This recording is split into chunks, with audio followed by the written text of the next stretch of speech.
Tous les plaisirs est pour nous de vous informer à travers ce journal. Bienvenue.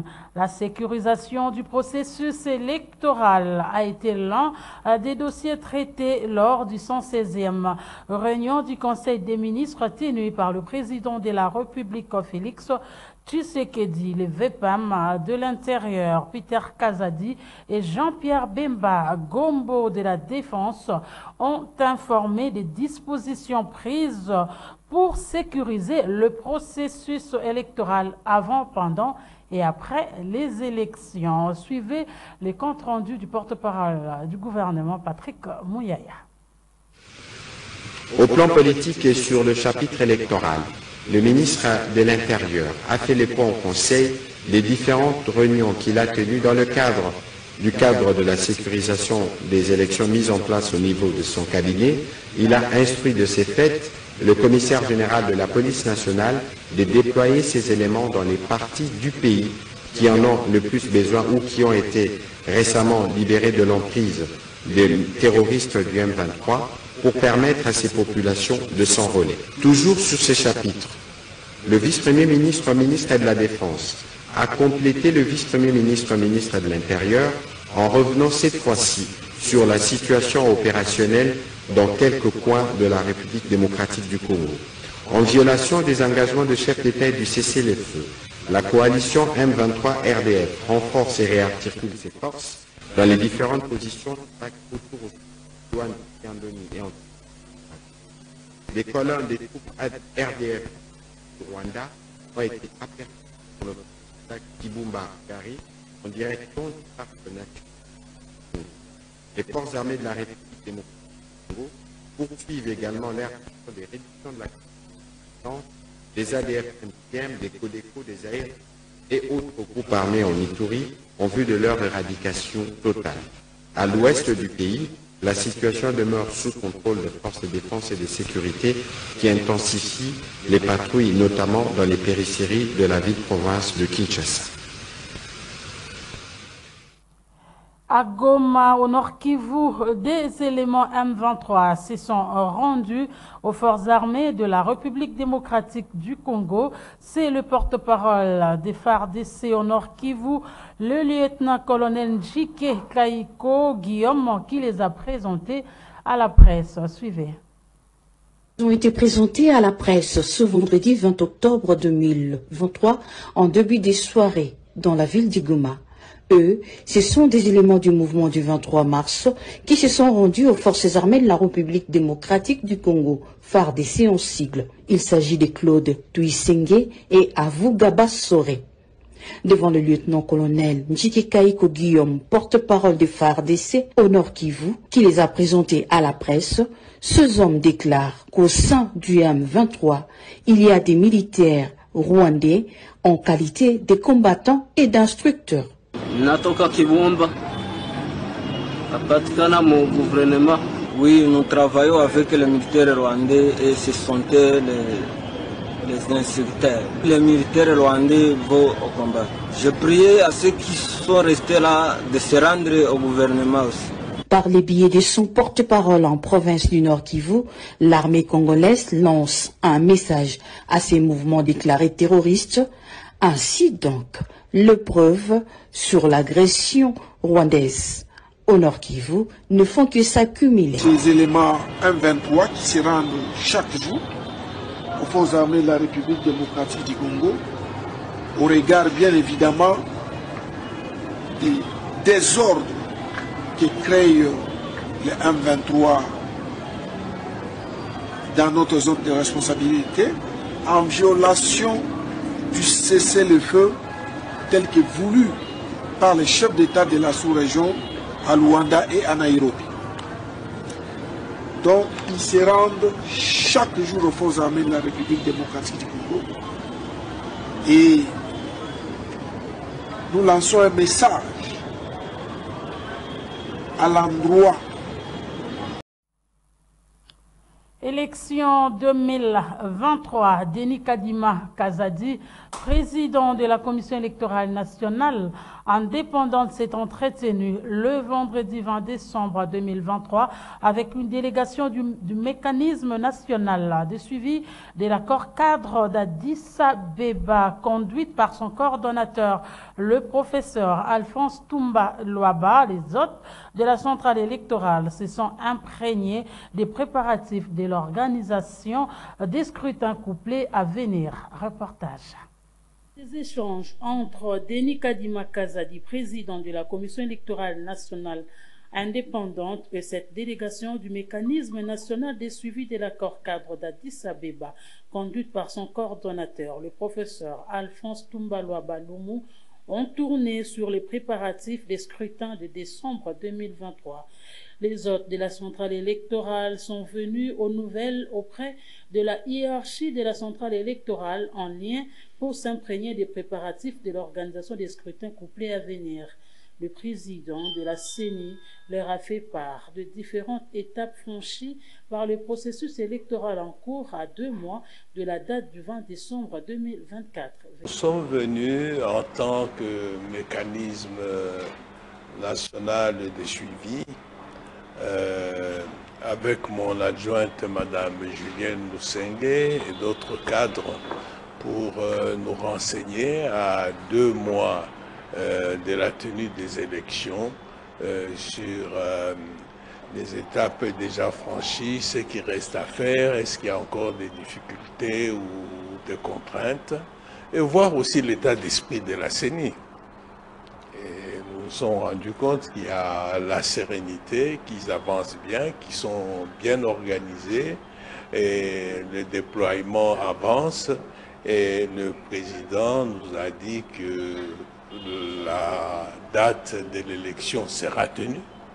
Donc ce sera bel et bien le 20 décembre et que les gens puissent se préparer et bien faire leur campagne électorale. En tout cas, nous sommes satisfaits des échanges. Il y a eu des éléments politiques, des éléments sociaux, des éléments concernant l'information, concernant ceux qui ont des problèmes pour refaire la carte si elle est là, mais ils ne sont pas nombreux. Le mécanisme national de suivi de l'accord cadre d'Addis Abeba est une organisation créée en 2013 et soutenue par l'Union africaine pour la consolidation de la paix dans la région du Grand Lac. Et des réactions après le lancement de la campagne de sensibilisation des élections générales par la Commission électorale nationale indépendante, le député national Ogi Kalonji de l'Union sacrée pour la nation félicite le travail abattu par la CENI et croit dur comme fer à la tenue des élections au 20 décembre de l'année en cours. Suivez. Le député national Ogi Kalonji n'est pas du tout d'accord avec ceux qui émettent le doute sur la tenue effective des élections le 20 décembre 2023. Cet élu du peuple et candidat à la circonscription électorale de la Tchangou, membre de l'Union sacrée, croit dur comme fer que le calendrier sera respecté et que les Congolais iront aux urnes à la date prévue par la Commission électorale nationale indépendante CENI. Le train en marche. Ceux qui ont peur pensent qu'il n'y aura pas élection, mais le train en marche pour nous. Nous sommes très concentrés, nous sommes sûrs de ce qui est en train de se passer. Nous donnons rendez-vous aux gens, c'est le 18, je crois, ou le 19, le début de la campagne. On doit être prêts. Ceux qui disent qu'il n'y aura pas élection, c'est ceux-là qui ne sont pas prêts. Ou ceux-là qui rêvent qu'il y aura un dialogue, mais moi je pense que ça c'est un rêve de sourd. La CENI ne devrait pas être là en train de faire des bruits lorsqu'il déploie les kits. Il y a eu une photo qui a fuité, une vidéo plutôt qui a fuité sur les réseaux sociaux où la CENI était en train de livrer les kits quelque part dans un des territoires. Ils sont aussi liés à la discrétion. Ils peuvent pas être là en train de faire des publicités, des bruits d'un travail qui est censé être fait dans le temps. Ça c'est très important. Donc les gens ne peuvent pas penser que parce qu'ils ne voient pas les images, le travail ne se fait pas. Je vais vous donner l'exemple. Au niveau des Kingabois, il y a un bâtiment, un grand dépôt qui est en train d'être construit là-bas. Est-ce que vous voyez les images de ces bâtiments-là tout le temps? Est-ce que vous voyez la CENI montrer ces images-là? Je pense non. Par rapport au territoire où les jeunes ne se sont pas enrôlés, c'est une question qui avait déjà été réglée lorsque nous avons voté la loi sur la répartition des sièges au niveau de l'Assemblée nationale. La question a été évoquée. Il y a eu des mécanismes qui ont été mis sur pied et aujourd'hui, nous sommes en train de respecter ce qui a été voté. Donc, moi, je ne pense pas que ça soit un moyen qui va permettre à ce qu'il n'y ait pas élection, non.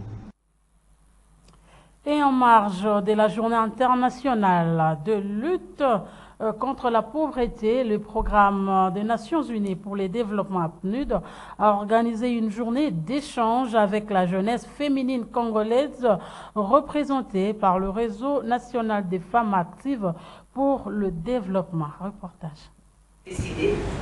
La célébration de la Journée internationale de lutte contre la pauvreté était une occasion pour le programme des Nations Unies pour le développement PNUD d'échanger et de conscientiser la jeunesse féminine à une autoprise en charge. En outre, cette jeunesse féminine a eu droit aux informations sommaires sur le fonctionnement du programme des Nations Unies pour le développement en République démocratique du Congo, à savoir ses axes prioritaires d'intervention subdivisés en 3 phases, entre autres la gouvernance, la lutte contre la pauvreté et la stabilisation. L'analyste du genre au bureau du PNUD, Madame Xaverine Nkira, s'est exprimée en ces termes. Cette activité, elle s'inscrit dans le cadre de la célébration de la Journée internationale de lutte contre la pauvreté. Et donc, nous avons voulu sensibiliser un peu la jeunesse féminine sur ce que nous, les PNUD, on est et les efforts qui sont fournis pour contribuer à la lutte contre la pauvreté en RDC. Et donc, nous avons échangé avec elle sur le programme du PNUD et comment nous, on peut les accompagner. Parce qu'on s'est dit, nous faisons les développements avec tout le monde. Nous sommes dans la logique, dans la vision des ODD qui est de ne laisser personne de côté. Et donc, et la jeunesse féminine et la jeunesse masculine et tout le monde, nous devons aller ensemble pour ces combats. Pour ces combats ou cette lutte qui est celle de réduire ou d'éliminer un peu la pauvreté. La représentante du réseau national des femmes actives pour le développement a remercié le PNUD pour ce coaching contre la pauvreté et sur le choix de la jeune fille. Nous avons besoin d'apprendre, nous avons besoin d'être suffisamment outillés pour y arriver. Voilà pourquoi je demanderais vraiment que, c'est vrai que c'est une première, hein, ces cadres d'échange, mais je souhaiterais vraiment que nous souhaiterons que ce soit plutôt une première qui va laisser place à plusieurs autres cadres d'échanges comme ça, intergénérationnels, où nous pouvons apprendre en termes de leadership, développement et tout. Voilà, je crois que nous avons certainement beaucoup appris de ces échanges ici, de chaque intervenant qui est passé, nous avons énormément appris. Et ce que nous apprenons, moi je pense que ça va nous aider. Ça va nous aider parce qu'en ce moment, nous nous positionnons un peu comme un pont entre vous, les PNUD, entre vous, les décideurs en ce moment, et des personnes qui n'ont peut-être pas encore accès à des informations. Parlons des actions de maintien de l'environnement salubre que mène la Fondation Kitoko. Son président Marc Kitenge-Toko Puku a, avec son équipe, procédé au curage des caniveaux le long des avenues Mweka et Louisa au quartier Pakajuma. Nous sommes dans la commune de Lingwala, un geste salué par la population qui fait face à des inondations. C'est un reportage de Gisèle Etoko et Kouchou. L'insalubrité est à la base de beaucoup de maux et la Fondation Kitoko, à travers ses 4 axes d'activité, œuvre pour le maintien d'un environnement sain afin d'éviter à la population les conséquences néfastes dues à un environnement malsain. Voilà qui justifie les travaux de curage des caniveaux effectués ici au quartier Pakajuma, dans la commune de Lingwala.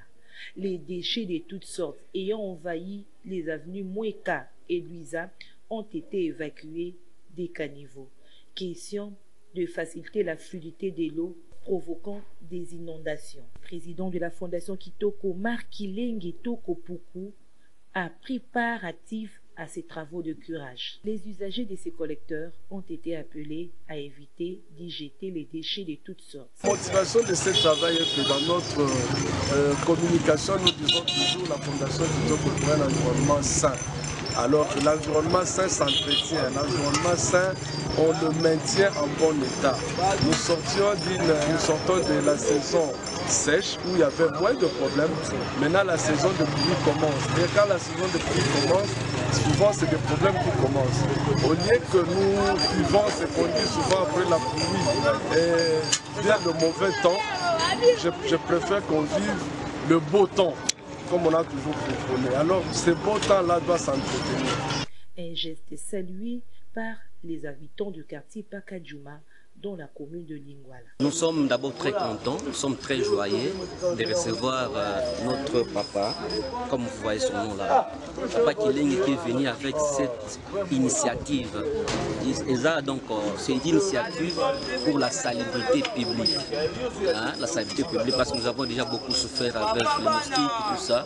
Alors nous voyons Papa Kilengi qui vient avec cette initiative. C'est une bonne initiative que toute la population de l'avenue Luisa et aux environs sont très contents pour mettre moins la propriété dans notre itinéraire. Occasion faisant le larron, les habitants du quartier Pakadjouma dans la commune de Lingwala ont posé le problème de manque de câbles électriques à Markilengi Tokopuku, qui a dans l'immédiat trouvé une solution.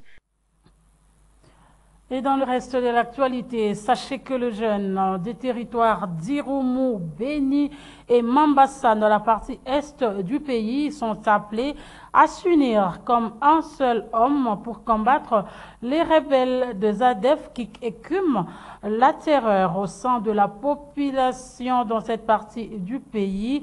C'est le coordonnateur du CRDH Irumu qui l'a dit au micro de notre correspondant Joël Kamabou après la tuerie des 2 civils jeudi dernier par ces hors-la-loi d'Irumu.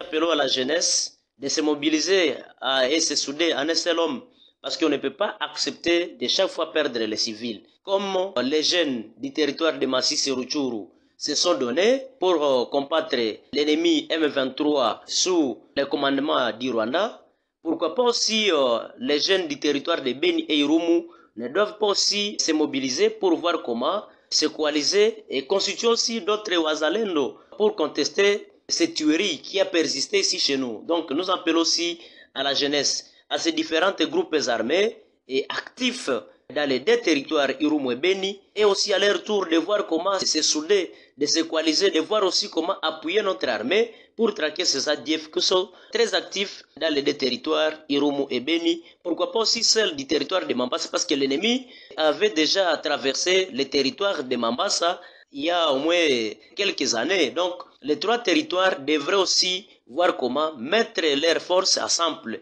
les jeunes de ces différents territoires, juste pour voir comment constituer une force de Wazalendo, juste pour traquer ces rebelles ADF qui nous ont poussés à abandonner nos villages et nos champs, juste pour des causes qui restent jusque-là inconnues. En société, dans le cadre de lutte contre l'insécurité et le banditisme urbain dans le district de Moamba, le commandant district de la police nationale congolaise, Freddy Lifenge, a inauguré un nouveau poste point focal de la police de la commune de Kinsenso, une nouvelle qui a rencontré la joie de la population du quartier Dingi Dingi au poste érigé. Suivez. Pour bien lutter contre l'insécurité grandissante au quartier Dingi dans la commune de Kinsenso, il lui fallut, entre autres, bien arranger les cadres de travail des agents de l'ordre. Voilà qui justifie l'inauguration de ces sociétés dans ces quartiers. Au cours de cette cérémonie, les commandants de la police nationale congolaise du district de Moamba, le colonel Freddy Lifenge, a appelé la population à collaborer avec la police. nakati bepo na lelo tozali bato na bino ya mosala bobanga biso te approche boya so likambo ebongi te napesi numero bobengi ngala bimo colonel baelema oyo boki awa atrakasere eleki ebele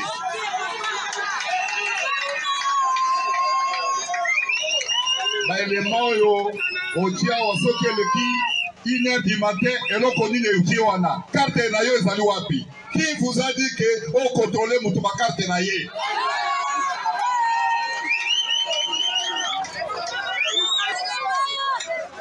Mwana dingi ozalili moto abangisa yo te.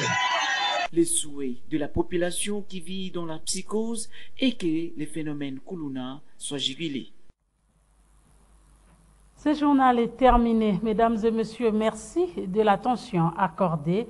Bon week-end chez vous.